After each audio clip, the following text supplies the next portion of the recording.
அன்பான உறவுகளுக்கு வணக்கங்க. சுரேஷ் வந்து வேலைக்கு போயிட்டு வந்துடுறாரு. வந்துட்டு கொஞ்சம் லேட் ஆகுது. பார்த்தா கிச்சனில் இதுங்க ரெண்டு எல்லாத்தையும் எடுத்து வச்சுட்ருக்குங்க. அவங்க அம்மா அப்பாவும் படுத்துடுறாங்க. பார்த்துட்டு உள்ளுக்கு வராங்க. அண்ணி அப்படின்னு சொல்லிட்டு சாப்பாடு இருக்கா அப்படிங்கல. என்ன அண்ணி நீ இன்னமும் என்ன கூப்பிட்ற? மதிய கேளு அப்படிங்கல.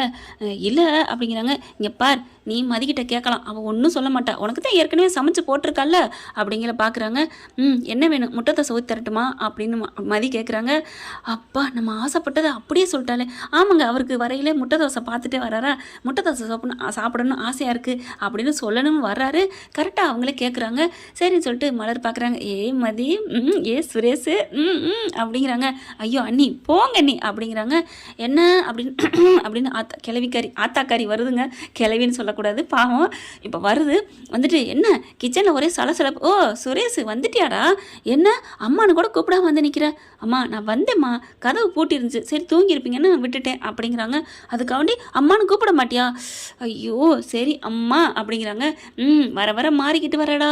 அம்மா அப்படிலாம் இல்லைம்மா, என்னம்மா பண்ண சொல்கிறீங்க, நான் உங்களை அம்மான்னு தானம்மா கூப்பிட்றேன் அப்படின்னு சொல்ல. ஆட இப்படிலாம் பேச கற்றுக்கிட்டியாடா அப்படின்னு சொல்லிட்டு, அத்தை என்னத்தை வேணும், எனக்கு கொஞ்சம் சுடுதண்ணி வேணும் மலர் அப்படிங்கல. இவங்க சமைச்சுக்கிட்டு தான் மதி இருக்காங்களா. மலர் கிட்டக்க வரங்காட்டிலேயே, அக்கா நானே சுடுதண்ணி போடுறேன். அம்மா தாயே வேணாம்மா வேணாம். அப்புறம் அதுக்கும் நீட்டி முழங்குவ, 51 வரைக்கும் போயிட்டு வருவ. சுடுதண்ணி கேட்டாங்க. இந்நேரத்தில் சுடுதண்ணி கொடுக்குறத ஒரு பொண்ணோட கடமையா சட்டமா? உங்களுக்கு சுடுதண்ணி காய்ச்சி கொடுக்கறத எங்கள் அம்மா அப்பா பெற்று கொடுத்துருக்காங்களா? எப்படிலாம் நீட்டி முடங்கோடி, வேணாண்டி மலர் உங்கள் கையால் கொடுமா அப்படிங்கல. ஒரு கோபமும் சிரிப்பும் போய் கோபம் வருதுங்க. அதுக்கப்புறம் சுடுதண்ணி வச்சு கொடுக்கல. சுரேஷ் ஐயோன்னு தலையில் அடிச்சுக்கிறாரு. அம்மா ஏம்மா சுடுதண்ணின்னு கேட்டால் யாரோ ஒருத்தர் தரப்போகிறாங்க அப்படின்னு போக அப்படியே போயிடுறாரு கிச்சனுக்கு. மதி தோசையை சுட்டு எடுத்துகிட்டு வா அப்படின்ட்டு இவன் பார்க்குறாங்க. ஆத்தாக்காரி, அடப்பாவி, இந்த சுரேஷ் என்ன அவகிட்ட கடுக்கடுன்னு இருப்பேன், இந்த பாக்கியராஜ் மாதிரி காலை பிடிக்க மாட்டான், தலையை எட்டி குடுமையை பிடிப்பான், சண்டையோட கல்யாணம் பண்ணிக்கான், இவளுக்கு அவனுக்கு சந்தோஷமே இருக்காது, நம்ம நல்லா செல்லம் குளிக்கலான்னு பார்த்தா இப்படியும் வணங்கிட்டானே, இத்தனைக்கும் சுண்டு விரல் கூட மேலில் படலை, பட்டா எப்படி இருக்கும் அப்படின்னு நினச்சி பார்க்குது. அப்படியே ஆணவத்தில் ஆடுற மாதிரி நினச்சி பார்க்குறாங்க. அம்மா என்னம்மா பண்ணிட்டு இருக்க, என் பொண்டாட்டி மதி என்ன அவங்க வீட்டு வேலைக்காரியா, அவளுக்கு துணிமெல்லாம் துவச்சி போடுமா, சமைச்சு வைமா, எங்கள் 2 பேருக்கு சாப்பாடு கொண்டாமா அப்படின்னு நினச்சி பார்க்குறாங்க. ஐயோ அப்படின்னு கண்ணை அடைச்சிக்கிட்டு, என்னத்தை ட்ரீமா கனவா அப்படின்னு மலர் கேட்க, ஏய் நான் கண்டது உனக்கு எப்படி தெரியும்? அதான் தெரியுதே, சுரேஷ் அப்படிலாம் ஆப்பு வச்சுட்டு போயிருக்காரு, அதெல்லாம் முடியாது, என்கிட்டலாம் அது பழிக்காது அப்படின்னு சுடுதண்ணி வாங்கிட்டு அப்படின்னு சுட்டுட்டு அது வாட்டுக்கு போகுது. மலர் மதி பார்க்குறாங்க. இப்போ என்ன நடந்துச்சுன்னு இப்படி பேசுகிறாங்க. அதுதான் மதி இவங்களோட கோணம். ஒரு நேரம் நல்லவங்களாக இருப்பாங்க, சரி விடுங்க, அதை விடுங்க, நம்ம போய் தோசை ஊற்றணும் அப்படின்ட்டு தோசை ஊற்றுறாங்க. மலர் மீதி உள்ள வேலையை பார்க்குறாங்க. இங்கே சுரேஷ் எல்லாத்தையும் ட்ரெஸ் எல்லாம் மாற்றிட்டு, என்ன நம்ம ஆள் சுட்டுட்டாலா என்னன்னு பார்ப்போம் அப்படின்னு வராரு. கரெக்டாக இவங்க 2 பேர் பேசிக்கிட்டு இருக்காங்க. தோசையை சுட்டுட்டு இந்த கொண்டாந்துட்டேன் அப்படின்னு வேகமாக கொண்டார. இல்லை நான் இங்கே சாப்பிட்றேன், வேணாம் நீங்கள் ரூமில் இருங்க, இங்கே வெக்கையாக இருக்குது அப்படின்னு சொல்ல. அடடா வெக்கையாக இருக்கிறதெல்லாம் பார்க்குறாளே அப்படின்னு இவர் நினைக்க மலர் அதே கேட்குது. என்ன மதி, புருஷனுக்கு வெக்கையாக இருக்கிறதெல்லாம் பார்க்குற போல இருக்கு. அக்கா அப்போல்லாம் இல்லைக்கா, சாப்பிட போயில கொஞ்சம் குழுக்குன்னு சாப்பிட்டா, அவர் வேலையை அலைஞ்சிட்டு ஃபுல் வேலை பார்த்துட்டு வந்திருக்காரு, அதுக்காக தான். ஐயோ புல்ல இருக்குதுடி, எனக்கு இப்போவே பனிமலையில் இருக்க மாதிரி இருக்குது. சுரேஷ் நீ இங்கே சாப்பிட்லாம், ஐஸ் கட்டி நிறையா இருக்குது. அக்கா நான் ஐஸெல்லாம் வைக்கல, நான் உண்மையை தான் சொன்னேன் அப்படிங்கல. நம்பிட்டேன் அப்படிங்கல. சுரேஷ் பார்க்குறாரு. அண்ணி விடுங்க அண்ணி, அவள் மதி உண்மையை தான் சொன்னான். என்னடா 2 பேரும் எப்படா சேர்ந்தீங்க வெளியில் நடிச்சுக்கிட்டு டேய் அப்படிங்கல. அண்ணி போங்க அண்ணி அப்படின்னு போகிறாங்க. அக்கா போங்கக்கா. மதி அப்படின்னு கையை பிடிக்கிறாங்க. என்ன அவர் போட்டு இங்கே வா அப்படின்னு. பரவாயில்ல, சுரேஷும் பாக்கியராஜ் மாதிரி இல்லை, பிடிச்சா உடம்பு பிடிதான் பாரு, வெட்டு தள்ள போகிறாரு, விலாச போகிறாரு. அக்கா நான் விலாசணும், அம்மா அப்பா ஏற்று பேசணும், அதெல்லாம் என் ஆசை இல்லைக்கா, நல்லபடியாக இருந்தால் போதும், எல்லாரையும் மதிக்கணும், அதுதான் என்னோடது அப்படின்னு சொல்கிறத கரெக்டாக ரூம்குள்ளே போனவர் திரும்பி கேட்குறாரு. என்னடி மதி சொல்கிற அப்படிங்கல. ஆமாக்கா, அவங்க அம்மா பெற்று வளர்த்துருக்காங்க, நான் மாமியால் குறை சொல்லணும் குத்தம் சொல்லணுங்கிறக்கா நான் சொல்லலைக்கா. இப்போ வேறு பொண்ணாக இருந்தால் சந்தோஷம், அவர் எதிர்த்து பேசட்டும் அப்படி நினைக்கலாம். ஆமாம் மதி, அப்படி தான் எல்லா பொண்ணும் நினைப்பாங்க நிறைய பேர். நான் அப்படிலாம் இல்லை, எனக்கு அவங்க அம்மா அப்பா மாதிரி தான், இந்த குடும்பத்தை கட்டி காக்கணும் ஆனால் என்ன ஒன்று, கொஞ்சம் ஃப்ரீடம் இருக்கணும், சுதந்திரமாக இருக்கணும், அதுதான் நான் கேட்குறது. அது மாதிரி புரிஞ்சுக்கிட்டா நானும் அவங்கள நல்லா பார்த்துப்பேக்கா அப்படிங்கிறாங்க. ஐயோ மதி அப்படின்னு சொல்ல. ஆனால் எனக்கு ஒரு வருத்தம் அப்படிங்கல. என்ன வருத்தம் அப்படின்னு போன மனுஷன் மறுபடியும் வெளில இருந்து கேட்குறாரு சுரேஷ். என்ன வருத்தம்? ஒன்றும் இல்லைக்கா, நாளைக்கு எங்கள் அப்பாவுக்கு பிறந்த நாள், அவருக்கு நான் எப்போவுமே ட்ரெஸ் எடுத்து கொடுப்பேன், இப்போ என்னால் மறந்தே போச்சு, ட்ரெஸ் மறக்கலாம், ஞாபகம் இருக்குது, ட்ரெஸ் எடுக்கிறதுக்கு வெளில போக முடியல, பார்த்தீங்களா, அதான் கல்யாணம் ஆகிட்டா எல்லா சுதந்திரமும் போயிடும்னு சொல்லுவாங்க, இப்போ அதே மாதிரி ஆயிடுச்சு, நான் பெருசாக சாதிக்கணும் அப்படிங்கிற ஆசை தான் எனக்கு இந்த லவ்வு கல்யாணம் காட்சி எந்த ஆசையுமே நான் இல்லாமல் இருந்த காரணம் என்னோடய தொழிலில் நான் சாதிக்கணும், பெருசாக பட்டம் வாங்கணும், சிறந்த ஆசிரியர்னு பேர் வாங்கணும், பதக்கம் வாங்கணும், இதுதான் ஆசையாக லட்சியமாக இருந்தேன். எங்கள் அப்பா அம்மாவை கடைசி வரைக்கும் நல்லா பார்த்துக்கணும், எல்லா ஆசையும் போச்சுக்கா அப்படிங்கிறாங்க. என்ன மதி இவ்வளோ இது இருக்கிற, நான் சுரேஷ்கிட்ட சொல்லவா? அக்கா வேணாக்கா, அவருக்கும் சங்கடம். இப்போ அவங்க அம்மா அப்பாவுக்கு தெரியாமல் வரணும், அப்புறம் ட்ரெஸ் எடுக்கணும். அவர் எனக்கா சொன்னால் செஞ்சிடலாம், அவர் நல்ல மனுஷன்தான், ஆனால் அவர் கெட்ட பேர் எடுக்க வேணாக்கா, விட்டுருக்கா அப்படிங்கிறாங்க. எல்லாத்தையும் பார்த்துட்டுச்சே இவ்வளோ நல்லவளாக இருக்காளே அப்படின்ட்டு போயிடுறாரு. அதுக்கப்புறம் இவங்க சாப்பாடை சுட்டு கொடுக்குறாங்க. சுட்டு கொடுக்கல போதுமா? போதும் போதும் அப்படிங்கிறாங்க. அதுக்கப்புறம் ஆஃப் ஆயில் கொண்டாரவா அப்படின்னு சொல்ல, கொடுத்தா நல்லதுதான், ஆனால் வேணாம், இனிமேல் சுட வேணாம் அப்படிங்கிற. அதெல்லாம் போட்டுட்டேன் அப்படின்னு எடுத்தாந்து கொடுக்குறாங்க. என்ன மதி உடனே போட்டான்ட்ட எப்படி?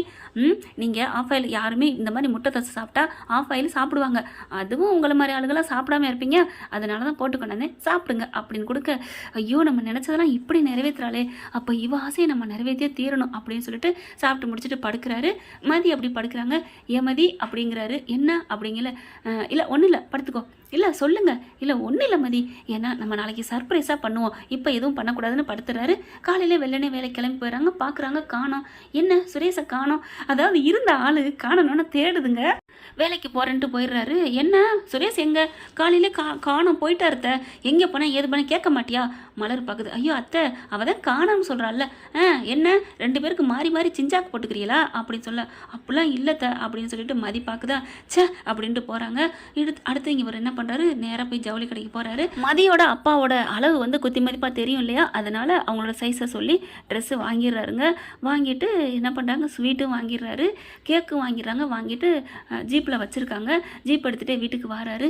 வந்துட்டு என்ன பண்ணுறாரு, எடுத்துகிட்டு போகிறாங்க. என்னடா அது கையில் அப்படின்னு சொல்ல, ஒன்றும் இல்லைப்பா, ஒன்றும் இல்லைம்மா, ஒன்றும் இல்லைன்னா காமிடா அப்படின்னு பார்க்க, யாருக்குடா எதுக்குடா?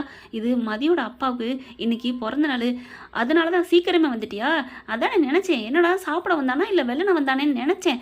இல்லைம்பா, அம்மா மதியை கூட்டிகிட்டு அவங்க அப்பாவுக்கு ஒரு வாழ்த்து சொல்லிட்டு. அந்தளவுக்கு மாறிட்டியா? அதுக்கு ஏன்டா ட்ரெஸ் எல்லாம் வாங்கினேன்? இல்லை நம்ம முத போகிறோம், ட்ரெஸ் எல்லாம் வாங்கி கொடுத்தா அடிமை ஆயிடாதடா, அதெல்லாம் தேவையில்லை, இந்த கேக்கும் தேவையில்லை, என்ன அவனுக்கு ஒரு பிறந்தநாள் கேடா அப்படின்னு பிடிச்சி அத்து எறிகிறாங்க. அப்படியே பார்க்குறாரு. சே அப்படின்னு அப்படியே செலுத்துக்குது. இப்போ பையோட போனால் அம்மா இப்படி தான் பண்ணுவாங்கல்ல, அம்மாவை பற்றி கற்பனை பண்ணி பார்த்துருக்காரு. வேணாம் அப்படின்னு காருக்குள்ளே வச்சிடறாரு. வச்சுட்டு உள்ளுக்குள்ளே வராங்க. என்னடா சுரேஷ், என்ன இந்நேரத்தில் வந்திருக்க? இல்லை பசிச்சிச்சு, அதான் சாப்பிட்டு போகலான்னு வந்தேன் அப்படின்னு சாப்பிட போயில, மதி இங்கே வா சீக்கிரம், நீ சாப்பிட்டியா? எதுக்குடா அவளை சாப்பிட்டியான்னு கேட்குற?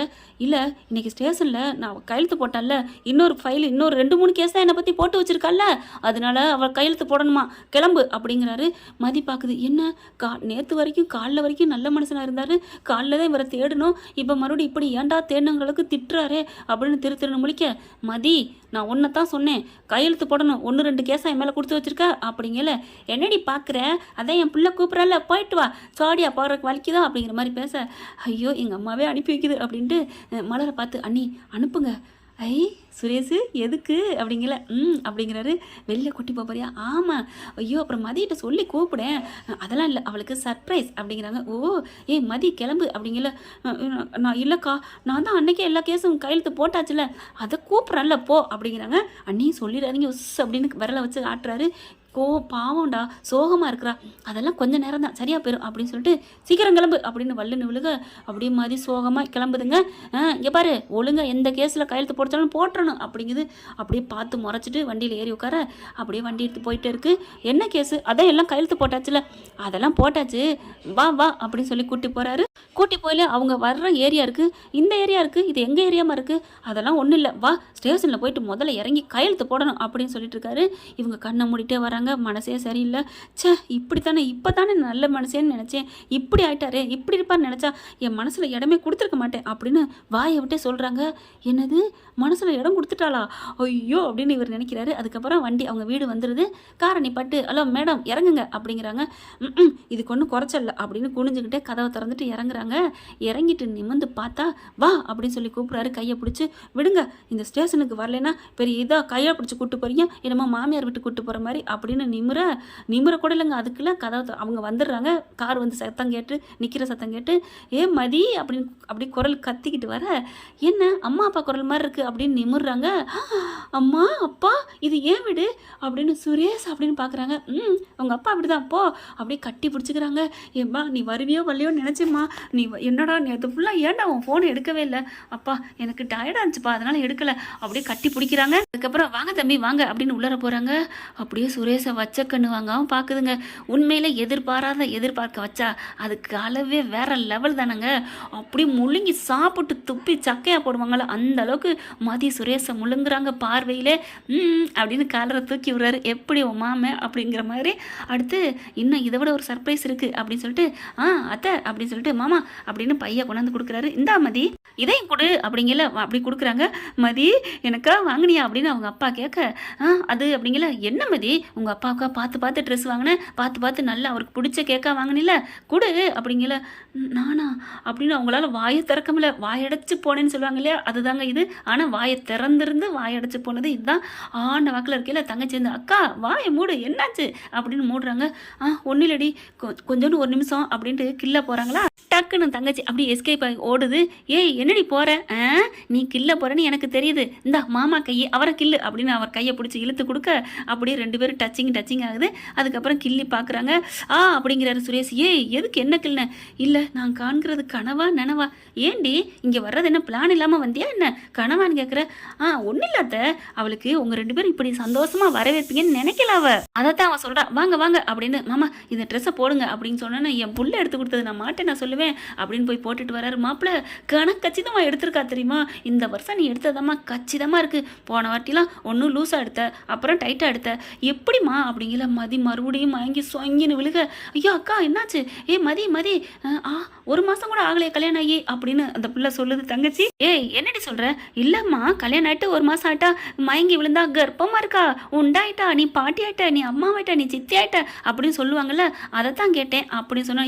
சும்மா இருடி அப்படின்னு சொல்ல மதி அப்படிங்கிறாங்க. அப்புறம் தண்ணியை தெளித்து எழுப்ப என்ன ஆச்சு அப்படின்னு பார்க்க ஒன்றும் இல்லை. ஏன் ஏங்க இதைத்தான் சர்ப்ரைஸ்ன்னு சொன்னால அக்கா அப்படிங்கிறாங்க. அதை கேட்டியா அப்படின்னா ஆமாம், அப்புறம் ஏன் பில்டப் விட்ட, அது இல்லை ஸ்டேஷனுக்கு போயிட்டு எங்கேயாவது கூட்டி போவீங்கன்னு நினச்சேன். ஸ்டேஷன்னு சொன்னது எங்கள் அம்மாவுக்காக பொய் சொன்னேன் அப்படிங்கிறாரு. பொய் சொன்னீங்களா, இல்லை சும்மா சொன்னேன் அப்படிங்கிறாரு. அதுக்கப்புறம் கேக் எடுத்து வைக்கிறாங்க. எனக்கு ரொம்ப பிடிச்சிருக்குது மாப்பிள்ளை, நீங்கள் சேர்ந்து போய் தான் எடுத்தீங்களா அப்படிங்கல. ஆமாம் மாமா அதான் நான் பார்த்தேன், மாப்பிள்ளை தான் எடுத்திருக்காரு, நீங்கள் தானே எடுத்திருப்பீங்க. ஆமாப்பா அவர் தான் செலக்ட் பண்ணார் அப்படின்னு சொல்லுது. எதுக்காக அந்த கிரெடிட் பூரா பாவம் அவருக்கு தான் சேரணும் அப்படின்ட்டு அதையும் புரிஞ்சுக்கிறாரு சுரேஷ். புருஷனுக்காக விட்டு கொடுக்காம இருக்கா பரவாயில்ல அப்படின்னு நினச்சிட்டு அப்புறம் கேட்க விட்டுறாங்க. அவ்வளோ ஒரு சந்தோஷம் ஆனந்தம். அப்பான்னு ஊட்டி விட சுரேஷுக்கும் ஊட்டி விடுங்கப்பா அவருக்கு அப்படிங்கிற. நான் ஊட்டுறேம்மா எடுத்தோன்னு மாப்பிள்ளை தாங்க ஊட்டுறாங்க. மறுமையில ஒன்று வந்துட்டா மகளை விட மறுமையை தாங்குறதுல எல்லாரும் விதிவிலக்கா என்ன. அதுக்கப்புறம் இங்கே இருங்க மாப்பிள்ளை சாப்பிட்டு போகலாம் அப்படிங்கிறாங்க. ஐயோ நீங்கள் வருவீங்க தெரிஞ்சால் ஸ்பெஷலாக சமைச்சிருப்பேனே, நீங்கள் சமைக்கிறது எதுவுமே எங்களுக்கு ஸ்பெஷல் தான் அத்தை அப்படிங்கிறாரு. சொன்னோட சந்தோஷம் தாங்கலை. அப்படி தடம்புடால் நடக்க இருங்களே மாப்பிள்ளை. இல்லை லேட் ஆகும், நாங்கள் வீட்டுக்கு போகணும், டோட்டி முடிய போகுது அப்படிங்கிறாங்க. என்ன அப்படிங்கிறாங்க. இல்லை சும்மா தான், அவங்களுக்கு தானே தெரியும் அந்த வீட்டோட அருமை. சட்டு புட்டு சடக்கு புடக்குன்னு சாப்பிட்டுட்டு கிளம்ப போயில மலர் அடிக்குது. என்ன மதி என்னாச்சு அப்படின்னு வீடியோ கால் அடிக்க அப்படி காமிக்கிறாங்க வீட்டை. ஏய் சூப்பர் நல்ல சந்தோஷமா ஹாப்பியா அப்படிங்கிற. ரொம்ப ஹாப்பியாக இருக்குக்கா, உண்மையில் நான் எதிர்பார்க்காத அவர் பண்ணிட்டாரு, நீங்கள் சொன்னது சரிதான், அவர் ரொம்ப நல்லவருக்கா, வெளியில் பலாச்சொல்ல மாதிரிக்கா, உள்ளார அவர் நல்லா சாப்பிட்டு வெளியில தான் முரடு அப்படிங்கல. வெளியிலையும் சாப்பிட்டு தாண்டி என் குழந்தை அப்படிங்கிறாங்க. பாக்கா குழந்தைனோட பற்றி எப்போ பாரு புராணம் பாடிக்கிட்டு இன்னும் கொஞ்ச நாள் நீனு பாடுவிடி வைக்கா ஃபோனை அப்படின்னு சொல்லி வைக்க. என் குழந்தைகிட்ட கூட வீட்டுக்கு வந்து பேசிக்கங்கக்கா நேரம் ஆகுது அவர் பறக்கிறாரு அப்படின்னு ஃபோனை வைக்கிறாங்க.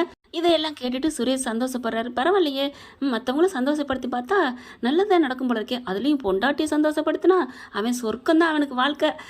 2 பக்கெட்டும் பேலன்ஸ் பண்ணணுங்க, அதுதாங்க மனுஷனோட நிலையாக இருக்க முடியும். கரெக்டாக இல்லையா ஃப்ரெண்ட்ஸ், கமெண்ட்ஸில் சொல்லிடுங்க. இந்த பதிவு உங்களுக்கு பிடிச்சிருந்துச்சுன்னா உங்கள் பொண்ணான கையில் ஒரு லைக்கை போட்டு சப்ஸ்கிரைப் பண்ணி ஆதரவு கொடுங்க அன்பான உறவுகளை. Thank you friends. இந்த வீடியோ உங்களுக்கு பிடிச்சிருந்தா தயவு செய்து லைக் பண்ணுங்க. இன்னும் அப்டேட்ஸ்க்காக சேனலை சப்ஸ்கிரைப் பண்ண மறக்காதீங்க. நம்ம கிட்ட இருக்க எல்லா சேனல்ஸோட லேட்டஸ்ட் வீடியோ அப்டேட்ஸ்க்காக மேல ரைட் சைடுல காட்டுற லிங்கை கிளிக் பண்ணி வாட்ஸ்அப் குரூப்ல ஜாயின் பண்ணுங்க. உங்களிடம் விடைபெறுவது நான் உங்கள் மெஹர்.